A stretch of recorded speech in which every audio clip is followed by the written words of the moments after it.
এই ফিতরা কখন ফরজ হয় এবং কখন দিতে হবে, কখন ফরজ হয় আর কখন দিতে হবে? যদি আপনাদের জিজ্ঞাসা করি আজকে কত রমজান? হ্যাঁ, 14 রমজান। সন্ধ্যাবেলা মাগরিব হয়ে যাবে, 15 রমজানের আমরা তারাবি পড়বো। তাহলে 14-15 রমজানে এখন আমার উপর আপনার ফিতরা ফরজ আছে কি না? প্রশ্ন আছে? ফরজ নেই। তাহলে ফিতরা কখন ফরজ হয় ওর শুরু কখন আমাদের জানতে হবে, শুরু কখন আমার জানতে হবে। একজন লোক আজকে মারা গেল, বহু মুসলিম আজকে মারা যাবে, কালকে মারা যাবে, মারা গেল, ওদের ওপর ফিতরা ফরজ হবে কি? কারণ আজকে যেহেতু ফরজ নেই সেজন্য তার ফরজ হয়নি। তাহলে যেই বাড়িতে কোন ব্যক্তি মারা গেল, কোন মুসলিম মারা গেল, সেই বাড়িওয়ালার ওপর ফিতরা ফরজ নয় যদি আজকে মারা যায়, কালকে মারা যায়। কখন তাহলে ফরজ, শুরু কখন ফরজের? এই ফিতরাকে কি বলা হয়? শুরুতে বলেছি, ফিতরাকে বলা হয় যাকাতুল ফিতর বা সাদাকাতুল ফিতর হাদিসের ভাষায়। সাদাকাতুল ফিতর, ফিতর করলে মানে রোজা শেষ করলে, শুরুতে রোজা শেষ করলে যে যাকাত বা যে সাদাকা কি হয়? ফরজ হয়। রোজা যেই সময় শেষ হবে সেই সময় এই ফিতরা ফরজ হবে। এই জন্য এর নামকরণ হচ্ছে, হাদিসে যখন নামকরণ এসেছে যাকাতুল ফিতর বা সাদাকাতুল ফিতর, তার মানে যখনই রোজা শেষ হচ্ছে, যখনই রোজা 29 অথবা 30 শেষ হয়ে, রোজা কখন শেষ হচ্ছে? শাওয়াল মাসে চাঁদ দেখা গেলে, যতক্ষণ চাঁদ দেখিনি আমাদের রোজা শেষ হয়নি। 29 রমজান শেষ করলাম, তারপরে চাঁদ দেখার এখনো খবর পাইনি, রোজা শেষ হয়েছে কি? রোজা শেষ হয়নি। যখনই চাঁদ দেখার আমাদের কাছে খবর চলে আসলো, তখনই আমাদের রোজা রমজানের শেষ হয়ে গেল। তাহলে চাঁদ দেখার সাথে সাথে ফিতরা ফরজ হয়। মাসলা খুব সংক্ষেপে বলতে হলে, শাওয়াল মাসের চাঁদ দেখার খবর আপনার কানে পৌঁছিলেই আপনার উপর ফিতরা ফরজ। তাহলে এখানে অনেক ছোটখাটো মাসলা মাসাইল আসবে, খুব সংক্ষেপে দুটি মাসলা বলছি। একটি ছেলে ভূমিষ্ঠ হইল কখন? চাঁদ উঠার কিছুক্ষণ আগে, শাওয়াল মাসের চাঁদ উঠার কিছুক্ষণ আগে, তার ওপর ফিতরা ফরজ হবে না? হবে না? ফিতরা ফরজ, তার ফিতরা ফরজ। একটি লোক মারা গেল চাঁদ উঠার, শাওয়াল মাসে চাঁদ উঠার কিছুক্ষণ আগে, আধা ঘন্টা আগে, মাগরিবের আধা ঘন্টা আগে, তাহলে তারপর যাকাত ফিতরা ফরজ না, কারণ ফরজ হওয়ার আগে সে মারা গেছে। একটি লোক মারা গেল সূর্য ডুবার আর চাঁদ উঠার খবরের আধা ঘন্টা পরে মারা গেল, ফিতরা ফরজ হওয়ার পর সে মারা গেছে। যদিও দেওয়ার সময় পাইনি, সকালবেলা দিত, কিন্তু যেহেতু চাঁদ ওঠা ফিতর, যাকাতুল ফিতর, আর রোজা শেষ হয়ে যাওয়ার খবর পাওয়ার পরে মারা গেছে, সুতরাং তার ফিতরা ফরজ, তার অভিভাবক, তার আত্মীয় স্বজনরা দিয়ে দিবে। পেটে বাচ্চা আছে, গর্ভধারণ করে আছে কোন মহিলা, এই যে গর্ভে যে বাচ্চা আছে, ছেলে হোক আর মেয়ে হোক, তার পক্ষ থেকে ফিতরা দিতে হবে কি? হ্যাঁ, ফিতরা দেওয়া ফরজ? ফরজ নয়, তবে মুস্তাহাব বলা যাবে। হ্যাঁ, মুস্তাহাব বলা যাবে। আর এটি দেবেন আপনার কখন, এ সম্পর্কে আরো বেশ কিছু হাদিস রয়েছে।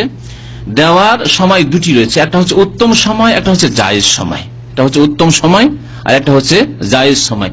তো উত্তম সময় হচ্ছে রাসূলুল্লাহ সাল্লাল্লাহু আলাইহি ওয়াসাল্লাম যেই সময় দেওয়ার হুকুম করেছেন, অর্থাৎ ঈদে যাওয়ার আগে, ঈদের দিন, তাহলে সকাল বেলা ফজর থেকে শুরু করে হ্যাঁ ঈদে যাওয়া পর্যন্ত, এটা হচ্ছে সবচেয়ে উত্তম সময়। কারণ এই সময় রাসূলুল্লাহ সাল্লাল্লাহু আলাইহি ওয়াসাল্লাম দিয়েছেন এবং এই সময় দেওয়ার হুকুমও করেছেন। আবু সাঈদ খুদরি রাদিয়াল্লাহু তাআলা বর্ণনা করেছেন, আমরা রাসূলুল্লাহ সাল্লাল্লাহু আলাইহি ওয়াসাল্লামের জামানায় ফিতরের দিন, মানে ঈদুল ফিতরের দিন, ঈদুল ফিতরের দিন আমরা বের করতাম সাআমিন তামিন, এক সা খাদ্যদ্রব্য। আমরা খাদ্যদ্রব্য থেকে ফিতরা দিতাম মদিনার লোকেরা। আর আমাদের খাদ্যদ্রব্য সেই জামানায় ছিল আশাইর, জব। আল্লাহ রসুলের জামানায় তাহলে কি ছিল? সাল্লাল্লাহু আলাইহি ওয়াসাল্লাম জব ছিল, ওয়াজাবিব এবং কিশমিশ ছিল। যে কিশমিশ আমাদের দেশের মানুষ রোগীর জন্য অনেক সময় দেখতে পায় না, কিশমিশ ছিল খাদ্য তখনকার। আর কি ছিল? ওয়াল আকিত, পনির ছিল, ওয়াত্তামার এবং খেজুর ছিল আমাদের জামানার খাদ্য। বুখারী শরীফের হাদিস।